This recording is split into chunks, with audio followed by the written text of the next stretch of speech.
The room was cold. Bright white lights shone from the ceiling. The walls were smooth, metallic, and silent. Commander Riza sat on the exam table, her long gray cloak folded neatly beside her. She stared ahead, face calm, but her hands trembled. Slightly in her lap, she had done many difficult missions. She had commanded troops in space battles. She had faced death without fear. But today was different. Today, she was not a soldier. She was a female of breeding age. And by her planet's law, she had to complete the agreement, a biological pairing with a species known for its strange DNA. Humans. The door hissed open. She looked up. A male entered the room. He was tall. His face was calm, but curious. His eyes scanned the cold chamber, then stopped on her. He wore a simple black shirt, dark trousers, and no weapons. He was the human. Riza stood quickly and nodded. "I am Commander Riza of the Virulan High Command. You are the donor." The man smiled softly. "Adam, just Adam." She tilted her head. No rank, no number. No sign of status. Strange, she gestured to the exam chair. "We are to proceed." The agreement was signed. "The mixing will begin shortly." "The nurse will wait," Adam interrupted gently. "Ken, I talked to you first." Riza blinked. "Talk?" "Yes."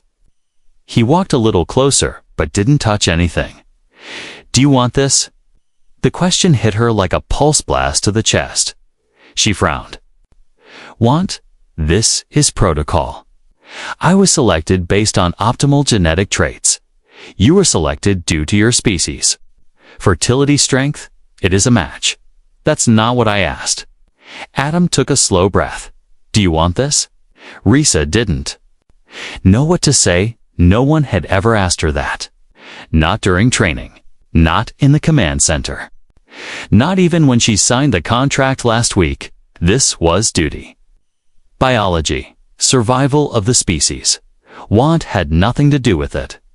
I don't know," she said at last, voice quieter than usual. Adam sat down on the nearby chair. Not on the table. Not close to her. Just near. Like he wanted her to feel safe. "That's okay," he said. "We don't have to rush." "No," she said quickly. "The council expects completion today. You do not understand. If I don't follow the order, I may lose my rank, or worse." He nodded slowly, still calm. "So they want you to give your body. But they never asked about your mind. Or your heart." Again, she said nothing. Her eyes moved toward the monitor in the wall. It was probably recording. Maybe someone was watching. She had signed consent. She had agreed, and yet her body felt cold. Her chest felt tight. Adam stood up, but didn't come closer. "Can I tell you something?" "Yes, I came here thinking I was going to help, but I don't want to hurt anyone, especially not someone being forced." "I am not being forced," she said quickly. He looked into her eyes. "But you're not free either." Her lips parted slightly. No one had ever said that to her before. She had never considered it. Adam smiled again, small, kind, gentle. "Let's not do anything today. We can just sit, talk, if that's okay." Riza didn't move at first, but then, slowly, she sat back on the table. Not rigid, like before. Her shoulders relaxed just a little. Her hands still trembled, but she placed them on her knees. "What do humans talk about?" she asked. Adam chuckled. "Everything. Feelings, food, the stars. You pick." She paused. Then quietly asked, "What does pleasure mean to a human?" Adam raised an eyebrow. "Pleasure. Well, it's not just physical. It's when you feel safe, when someone makes you laugh, when you feel warmth inside, when you're touched, because you're loved." Loved, Riza had read the word before, but hearing it It sounded strange, heavy, warm. She looked down at her hands. Your people use humans like machines. Adam continued gently. But we're not machines, and you're not either. For a long moment, there was silence in the room. Then Riza did something unexpected. She reached out just one hand, slowly, not to take him, not to grab, but to touch. Her fingers lightly brushed his. Her skin was cool. His was warm, and for the first time in her life, Riza felt a new kind of electricity run through her veins. Not the kind from war. Not from victory, but something soft, something dangerous. Something that could change everything. Asterisk, for the first time. Riza didn't feel like a soldier or a test subject. She just sat there, her hand gently resting in his. The cold metal walls around them faded into the background. The machines, the rules, the watching eyes, they all disappeared. His hand was warm. Not tight, not demanding, just. There, Riza couldn't stop staring at the way their fingers barely touched. Her skin, smooth and silver pale, looked strange next to his rough, tan hand. But it didn't feel wrong. It felt right. You're trembling, Adam said softly. I don't know why, she whispered back. You don't have to know, he said. Your body is finally allowed to speak. Maybe it's never had a voice before. That hit her deep. Like a truth buried for years had suddenly risen. I was trained to suppress, she said slowly. Emotion, fear, desire, even thought, if needed. It was easier to follow orders that way. Adam looked her in the eyes. What if you didn't have to follow orders anymore? Riza pulled her hand back just a little. Then I would be useless. No, Adam said firmly. Then you'd finally be free. She stood up suddenly, her long cloak swept behind her like a shadow. You don't understand. If I walk away from this mission, I could be marked as defective. My file could be erased. My name could vanish. Adam stood too, but he didn't try to stop her. Then let them erase it, because the name I see in front of me is not just a file, it's a person. Her chest tightened again. That strange pressure.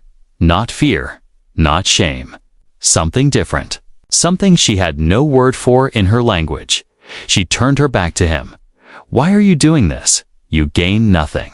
I don't need to gain anything, Adam said calmly. I just don't want to be the reason someone is used and thrown away. She closed her eyes. Your kindness is dangerous. Then let it be. There was silence for a moment. Then Riza spoke, her voice lower now. You're not like other humans I've read about. Maybe you've been reading the wrong ones.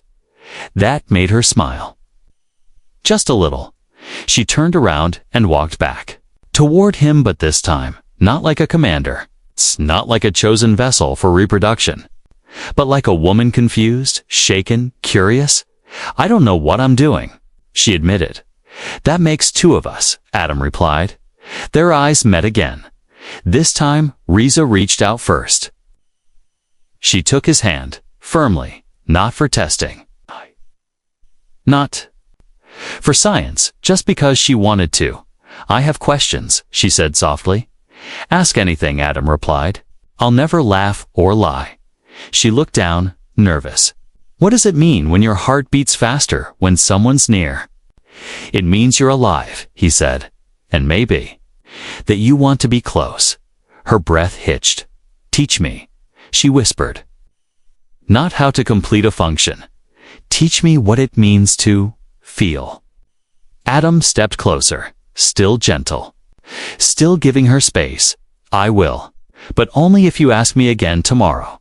And the next day. And only if it's what you want, not what they ordered. Riza nodded slowly. Her voice came softer than ever.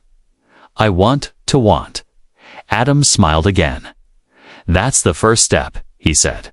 And you've already taken it. Outside the room, monitors recorded nothing useful. No DNA samples. no lab. Results, just two beings, standing hand in hand. But for Riza, that moment was more intimate than anything her world had ever allowed. Not science, not duty, but choice. And in that quiet, she realized, pleasure begins where obedience ends. Riza sat in her private quarters, staring at the screen in front of her. The word blinked on the display. Pleasure definition requested. She had asked the ship's AI for answers, but the reply felt hollow.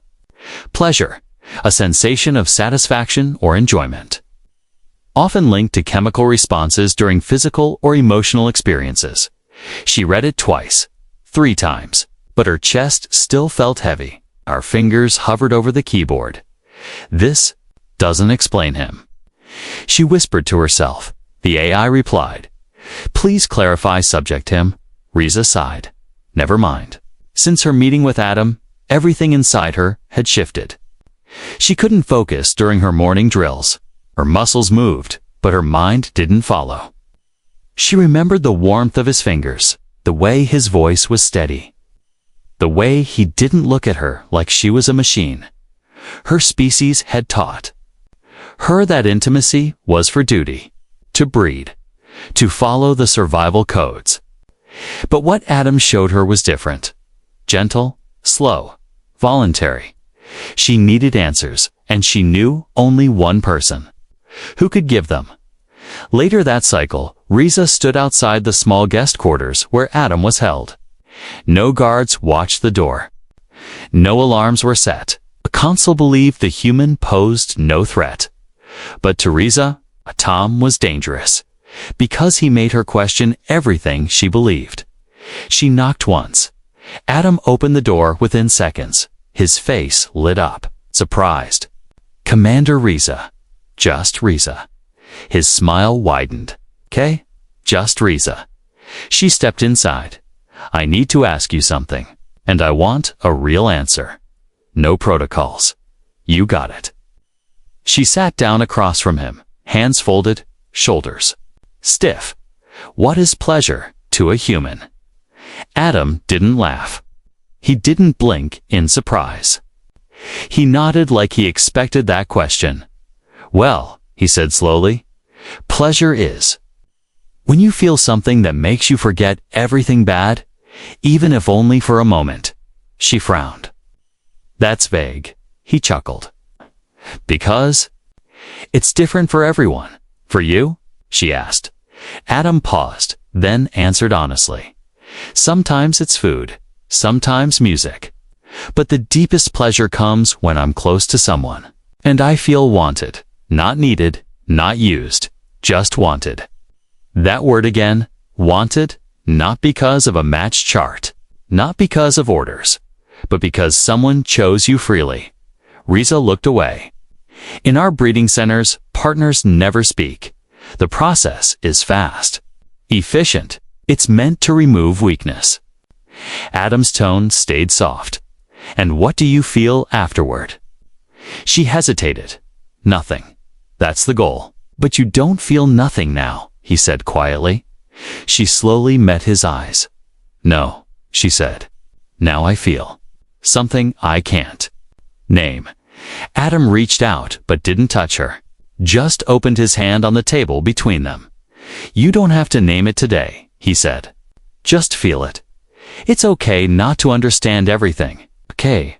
Her hand hovered over his, trembled, then gently lowered. Fingertips resting against his palm. The warmth returned, and something else, a spark inside her chest.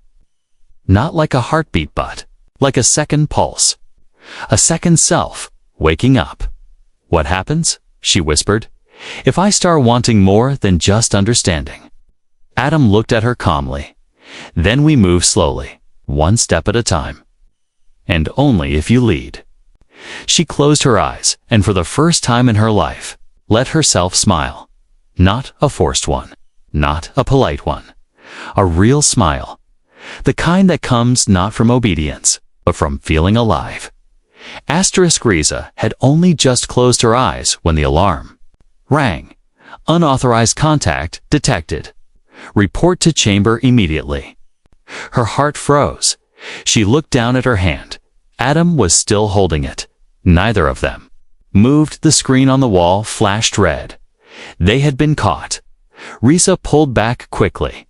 She stood up, shoulders straight, her soldiers' training kicking in again.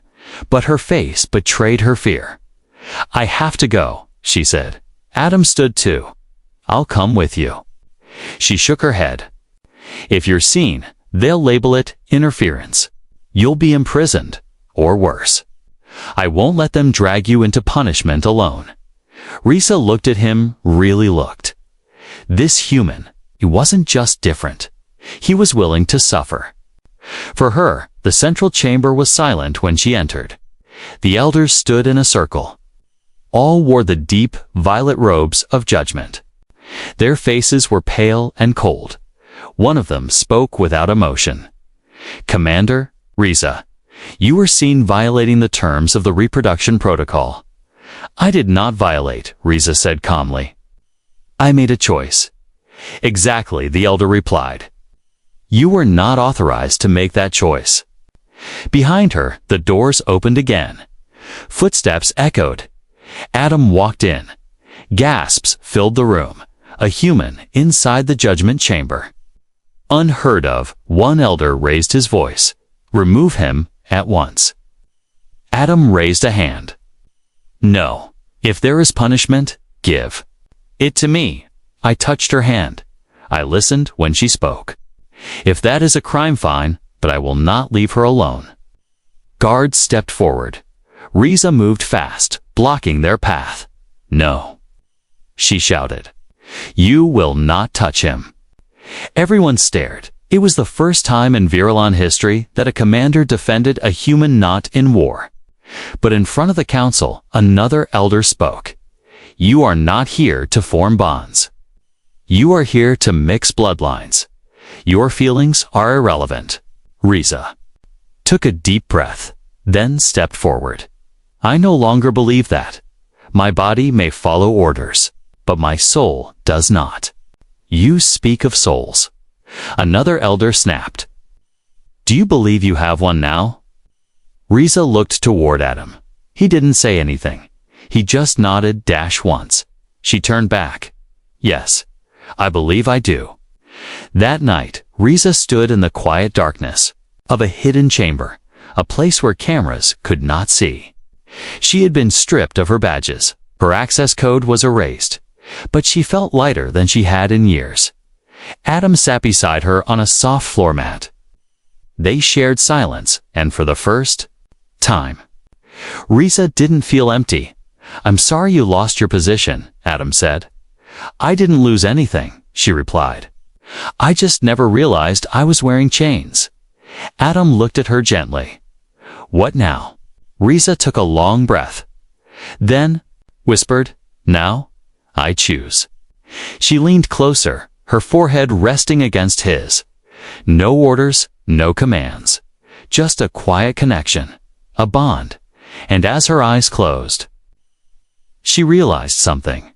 The greatest act of rebellion wasn't escape, it was feeling. The walls of the hidden shelter were made of old starship parts-worn metal, soft lights, and recycled panels from a forgotten war. But inside, it felt warmer than the council chambers ever had.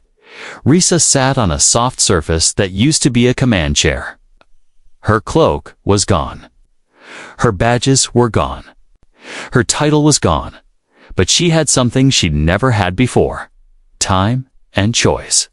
Adam was across the small room, building a simple meal with whatever the replicator allowed vegetables.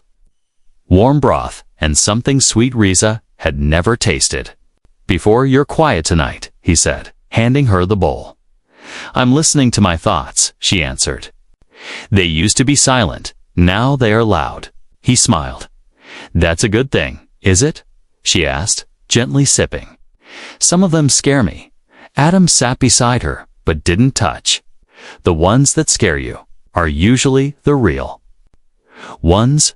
Risa turned to him. Her eyes were softer now, less like a soldier, more like a woman. "I don't know what to do next." You don't have to know. You only need to feel your way through. She looked down at her hands. We were always told that love was chaos. That emotion was a weakness.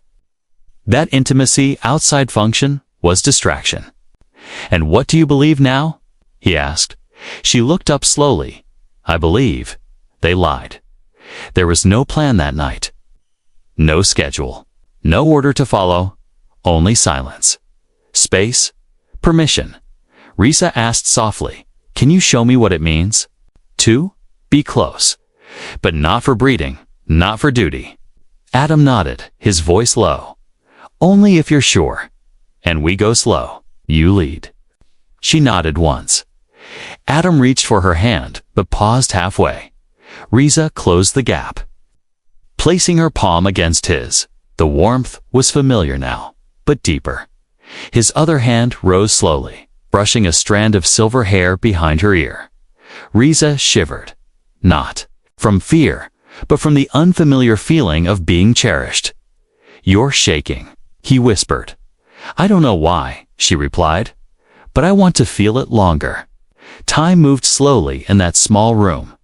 There were no loud sounds, no heavy breathing, no rushed movements, only small moments, fingers brushing her cheek, his lips lightly resting on her temple, her body relaxing in his arms without being ordered to.